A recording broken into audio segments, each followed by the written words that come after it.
Oke, baik. Assalamualaikum warahmatullahi wabarakatuh. Selamat pagi Ibu dan teman-teman.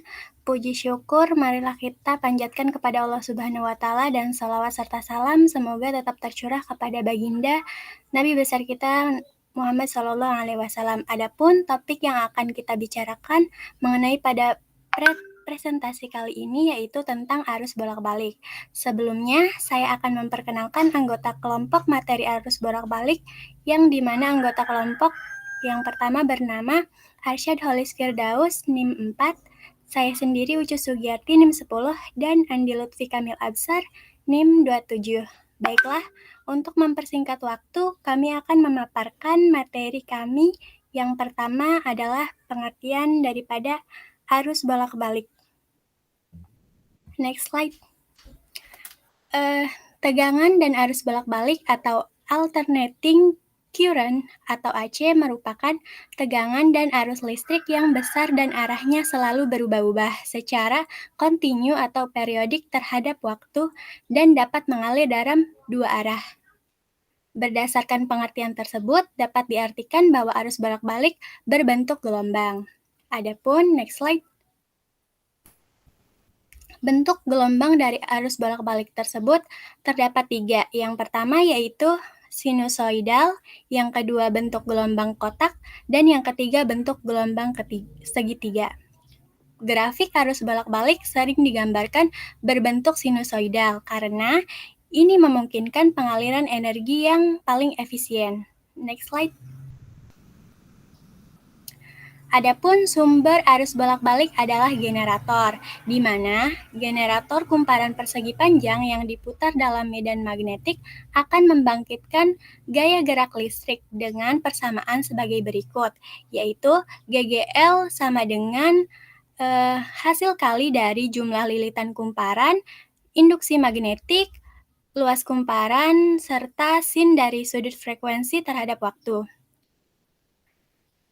Dan GGL sama dengan GGL maksimal sin frekuensi terhadap waktu dikali dengan waktu. Generator juga menghasilkan nilai tegangan dan arus berbentuk sinusoidal. Dapat dinyatakan sebagai berikut, yaitu V sama dengan V max sin frekuensi sudut dikali waktu. I sama dengan I max sama dengan sin frekuensi sudut dikali waktu. Next slide. Untuk nilai efektif arus bolak-balik ialah arus atau tegangan bolak-balik yang dianggap setara dengan arus atau tegangan DC yang menghasilkan jumlah kalor yang sama ketika melalui suatu penghantar dalam waktu yang sama. Nilai efektif kuat arus dan tegangan dituliskan secara matematis sebagai berikut.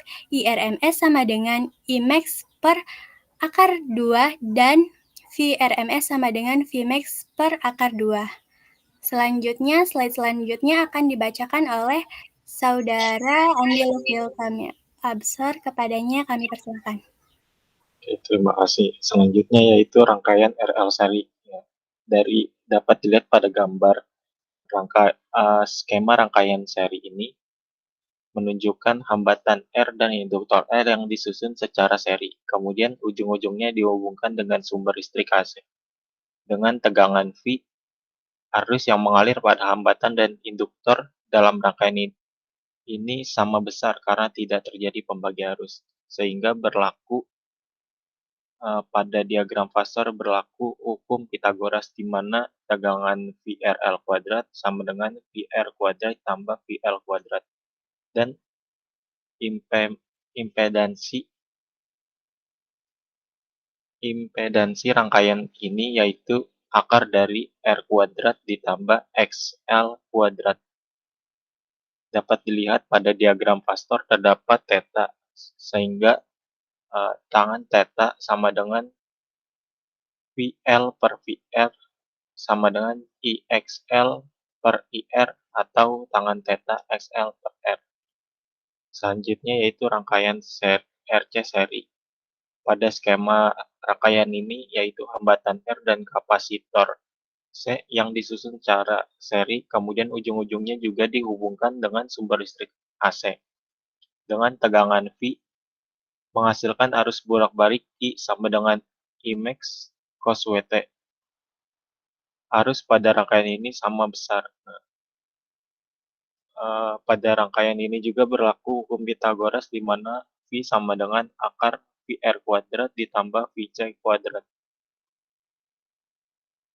Dan rumus impedansi pada rangkaian RC seri yaitu akar R kuadrat tambah XC kuadrat. Dan tetanya yaitu tangan theta XC per R. Selanjutnya, rangkaian RLC seri. Dapat dilihat pada skema rangkaian RLC seri ini menunjukkan rangkaian seri yang terdiri atas hambatan R, induktor L, dan kapasitor C, yang ujung-ujungnya juga dihubungkan dengan sumber listrik AC. Pada rangkaian RLC seri ini, nilai tegangan kuadrat sama dengan VR kuadrat ditambah VL min VC, yang dapat dilihat pada diagram Pastor. Dan untuk rumus implementasi pada rangkaian ini yaitu Z sama dengan V per I, atau sama dengan akar kuadrat dari R kuadrat ditambah dalam kurung XL min XC kuadrat, atau Z sama dengan akar dari R kuadrat ditambah frekuensi sudut dikali dengan L dikurang 1 per frekuensi sudut C dalam kurung kuadrat. Dan tangan theta yang terbentuk yaitu tan theta sama dengan VL min VC per VR sama dengan 1 dikali XL min XC per IR sama dengan XL min XC sama dengan per I, atau tan theta sama dengan omega L dikurang 1 per omega C dibagi dengan R. Sifat rangkaian RLC ini bersifat induktif jika XL lebih besar dari XC, di mana tegangan melalui arus sebesar theta, dan bersifat kapasitif jika XL kurang dari XC, di mana arus mendahului tegangan sebesar theta, dan bersifat resistif atau resonansi jika XL sama dengan XC, di mana arus sefase dengan tegangan. Untuk rangkaian seri RLC pada frekuensi di mana XL sama dengan SC atau XL min XC sama dengan 0, atau pada saat frekuensi resonansi, impedansi bernilai minimum, yaitu Z sama dengan R. Hal ini dapat dipahami berdasarkan rumus umum impedansi rangkaian seri RLC, yaitu Z sama dengan akar dari R kuadrat ditambah XL min XC kuadrat dengan XL min XC sama dengan 0. Jadi dalam hal ini rangkaian seperti rangkaian hambatan R murni, sehingga tegangan harus sefase. Keadaan ini disebut keadaan resonansi, dan frekuensi F yang bersesuaian dengan keadaan resonansi disebut frekuensi resonansi, yang memenuhi persamaan F sama dengan 1 per 2 pi akar dari 1 per LC.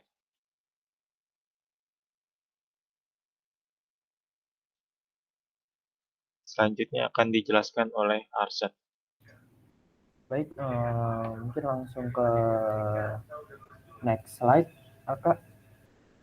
Baik, nah untuk integrasi Al-Quran terkait dengan arus bolak-balik ini, kita dapat melihatnya dalam surat An-Nur ayat 3 yang berbunyi, yang artinya adalah Allah pemberi cahaya kepada langit dan bumi. Perumpamaan cahayanya seperti sebuah lubang yang tidak tembus, yang di dalamnya ada pelita besar. Pelita tersebut di dalam tabung kaca, dan tabung kaca itu dibagaikan bintang yang berkilauan, yang dinyalakan dengan minyak dari pohon yang diberkahi, yaitu pohon zaitun yang tumbuh tidak di timur dan tidak pula di barat, yang minyaknya saja hampir-hampir menerangi. Walaupun tidak disentuh api, cahaya di atas cahaya berlapis-lapis. Allah memberi petunjuk kepada cahayanya bagi orang yang Dia kehendaki, dan Allah membuat perumpamaan-perumpamaan bagi manusia, dan Allah Maha mengetahui segala sesuatu. Nah, di sini kita dapat menggarisbawahi kata di mana Allah adalah pemberi cahaya kepada langit dan bumi. Perumpamaan cahaya Allah Subhanahu wa taala merupakan dapat kita artikan sebagai lubang yang tidak tembus, yang di dalamnya terdapat pelita atau lampu yang sangat besar. Nah, pelita tersebut di dalam kaca, dan kaca itu bagaikan bintang yang seperti mutiara, yang pada masa sekarang dikenal sebagai lampu. Lampu tentunya tidak begitu saja dapat menyala, dibutuhkan sebuah energi yang dapat menyalakan lampu, dan energi tersebut adalah yang kita kenal sebagai energi listrik. Next. Untuk implementasi STEM, untuk implementasi pembelajaran STEM terkait dengan arus bolak-balik, menurut Trianto terjadi hambatan-hambatan yang dihadapi dalam proses pembelajaran, seperti model pembelajaran yang belum sesuai dengan kondisi siswa, media pembelajaran yang kurang efektif dalam proses pembelajaran, serta kondisi kelas yang cenderung hanya berpusat pada guru, di mana siswa hanya diarahkan sebatas menghafalkan teori-teori dan rumus-rumus, serta kurang melibatkan permasalahan di kehidupan sehari-hari siswa. Adanya hambatan yang dihadapi dalam proses pembelajaran mengakibatkan terjadinya miskonsepsi. Salah satu materi yang sering mengalami miskonsepsi adalah rangkaian arus bolak-balik atau alternating current, dikarenakan materi tersebut banyak melibatkan permasalahan di kehidupan sehari-harinya. Melalui ini, aktivitas siswa melalui percobaan menggunakan sistem STEM mengharuskan siswa untuk menemukan informasi lain terkait dengan apa yang telah mereka pelajari melalui membaca buku teks, dan sumber-sumber yang lainnya. Itu merupakan masalah yang belum terpecahkan sampai ini. Belajar karena guru memiliki keterbatasan untuk memastikan kegiatan siswa di luar sekolah. Sejak pendidikan STEM ini memiliki sudut pandang teknik, penggunaan sistem STEM untuk fenomena fisika seperti elektromagnetik dianggap berguna untuk mengatasi berbagai miskonsepsi dalam fisika SMA. Nah, dalam fisika, satu sistem memiliki kemungkinan untuk diperbaiki atau tidak diperbaiki dengan satu konsep.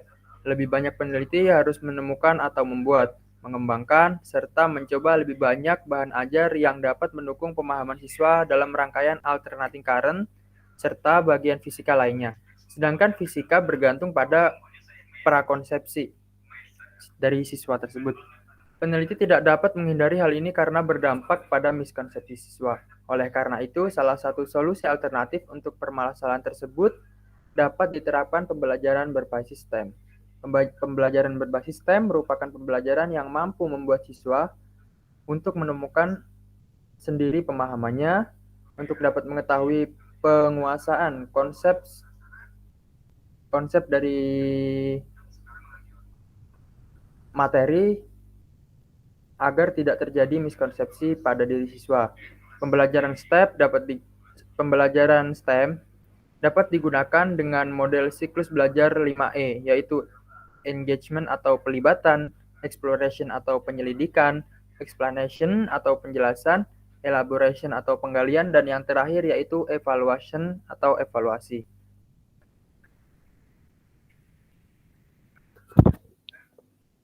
Baik, saya kembalikan ke moderator Ucu Sugiyarti. Baik, terima kasih Saudari Arsyad. Demikian presentasi dari kelompok kami, yaitu tentang arus bolak-balik. Dari kami, mohon maaf apabila pada presentasi hari ini masih banyak salah-salah kata atau kurang dalam penyampaian ilmu, karena di sini kita masih sama-sama belajar. Semoga ilmu yang kita dapatkan hari ini berkah dan bermanfaat untuk diri kita dan orang lain. Baiklah, saya akhiri. Wabillahi taufik wal hidayah. Walafu minkum. Wassalamualaikum warahmatullahi wabarakatuh.